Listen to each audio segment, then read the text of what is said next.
Hey guys, welcome back to my channel Sumi blog and কিচেনে তোমাদের অনেক অনেক স্বাগত জানাই। আশা করি তোমরা খুব ভালো আছো, আমিও ভালো আছি। তো আমরা বেরিয়ে পড়েছি নবদ্বীপের উদ্দেশ্যে। তো সকাল সকাল আমরা বেরিয়েছিলাম, তো তখন বাজছে আমরা বেরিয়েছি 10:30টায়, 11:15 ট্রেনটা ধরেছি। তো আমরা পৌঁছেও গেছি অনেকটা। এই মামকে খাওয়ানো হয়নি, পৌঁছায়নি, কাটা থেকে ট্রেনটা ছাড়ছে। তো মামামকে খাওয়ানো হয়নি, তো মামামকে খাইয়ে দিলাম। তারপরে ও ঘুমিয়ে গেল, কারণ অনেক সকাল সকালে ও উঠেছিল বলে।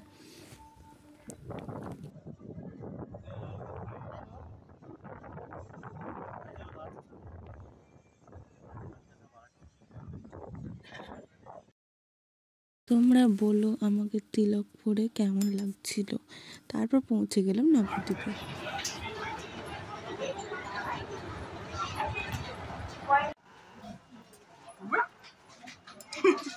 চুপ হয়ে গেছে ও।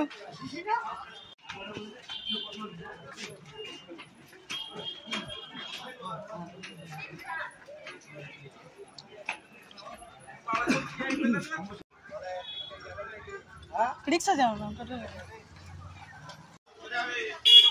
কলি তো ছিল।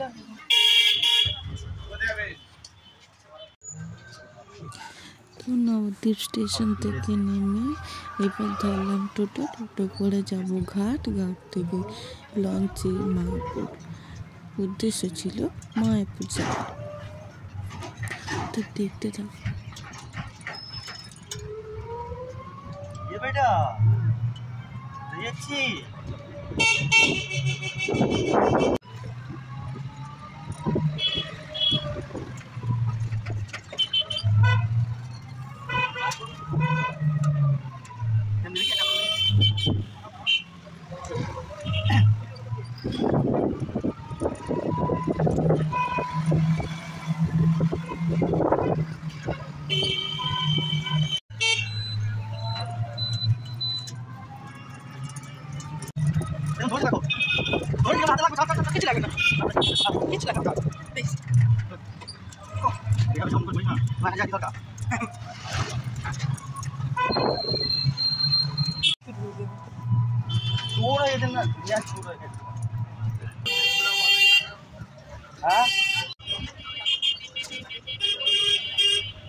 তো চলে এসেছি আমরা ঘাটে। এবার যাবো লঞ্চের টিকিট কাটতে। সেখানে আমরা লাইন দিতে হচ্ছে 10 টাকা করে, 10 টাকার টিকিট, 20 টাকার টিকিট জন্য।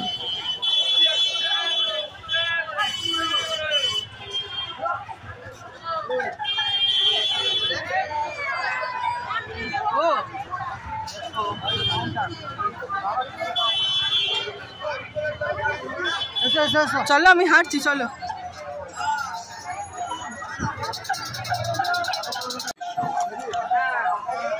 আরে চলো চলো চলো, ব্যাগটাকে সরাও।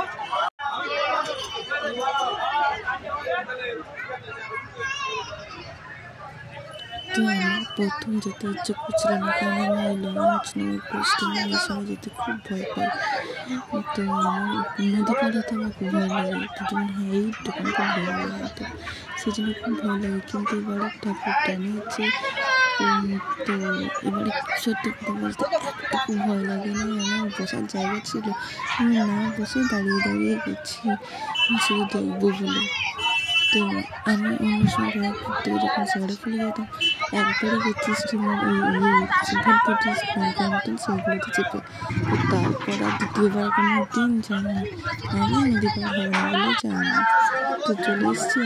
আমরা যখন আসি তখন একটা ফুল স্টিমার বেরিয়ে গেছিলো। তারপরে আমরা দ্বিতীয়বারে ওটাতে চেপেছি।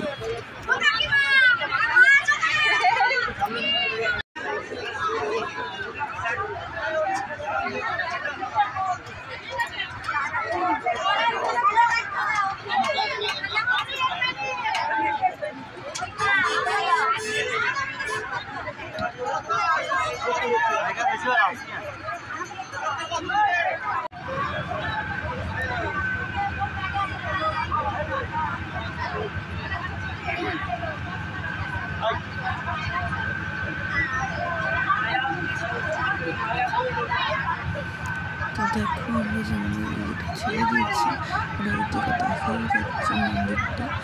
আর এখানে দেখো একটা ভিড় চরম ভিড়, কিন্তু যেদিনকে আসে সেদিনকে ফাঁকা একদম।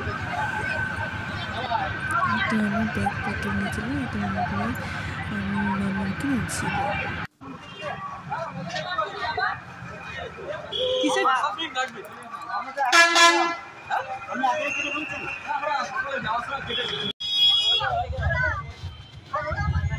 তো এখানে এত টোটো মনে হয় কলকাতা সাইডে এত টোটো, বাপরে বাপ টোটো। আর তেমনি বাড়ি মাথা কাটা গলা কাটা রেট। তারপর কোনো রকম একটা রোদের সময় যা বলেছে তাই দিয়েছে, সেটা টোটো ধরে চলে গেছি আমরা রুমের উদ্দেশ্যে।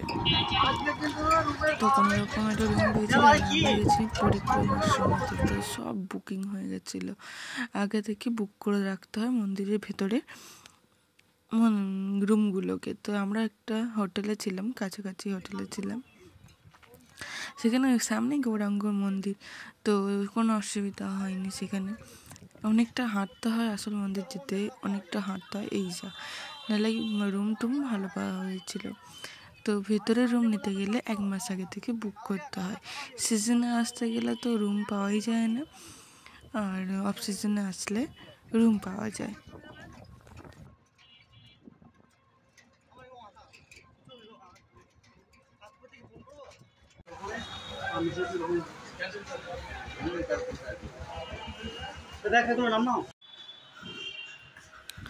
তো এই হচ্ছে আমাদের 204 রুমটা। রুমের এইরকম অবস্থা দেখো। আমরা নন এসি নিয়েছিলাম, তো 1000 টাকা 1100 টাকা করে ভাড়া নিয়েছিলাম। সামনে দেখো গঙ্গা দেখা যাচ্ছে, এই হচ্ছে ওয়াশরুম, ঠিকই আছে। তো এবার যাবো আমরা মন্দিরের উদ্দেশ্যে, সেখানে ভোগের জন্য যাওয়া। আর এই রুমগুলো দেখো, এগুলো সব রুম ভাড়া দেয় তো, এগুলো আলাদা, এগুলো সব বুকিং ছিল। পরে তোমাদেরকে এগুলো সব ঘুরিয়ে দেখাবো। গঙ্গা ধার না এটা আমাদের সব ভক্তরা থাকে ওখানে, এসে যায় গেছে লোক থাকে।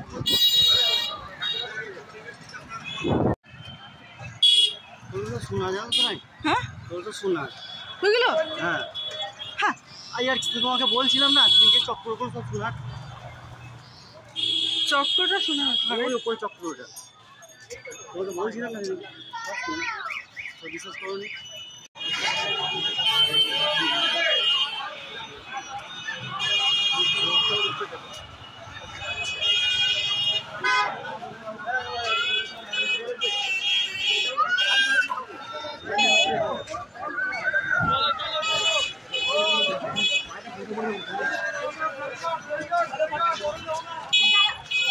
টোটোয় গেলে ফেরিঘাট।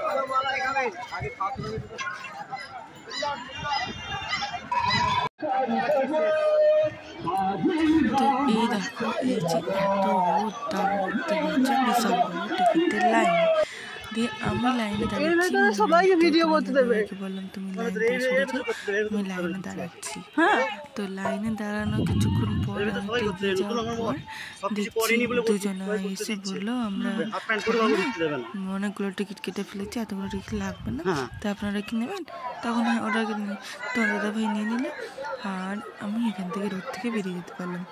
তারপরে হচ্ছে এই ভোগের লাইন, এ তো আবার সাংঘাতিক লাইন। তারপর কোনো রকম লাইনটা পার করেছে, চলে এসেছি ভোগের কাছে। সেখানে আমার টিকিট কাটার জুতো রাখার একটা সমস্যা হচ্ছে, পরে তো জুতো কেলেঙ্কারিটা হয়েছে, যেটা তোমাদেরকে পরে ভিডিওতে জানাচ্ছি। তারপর ভোগ টোগ খেয়েছে, তাড়াতাড়ি করে চলে এসেছি মাম্মামকে খাওয়াতে হবে বলে। তো বেশি দেরি করবো না, তো ভিডিওটি আমি এখানে শেষ করছি। দেখা হবে নেক্সট ভিডিও। সবাই ভালো থাকবে, সুস্থ থাকবে সবাই।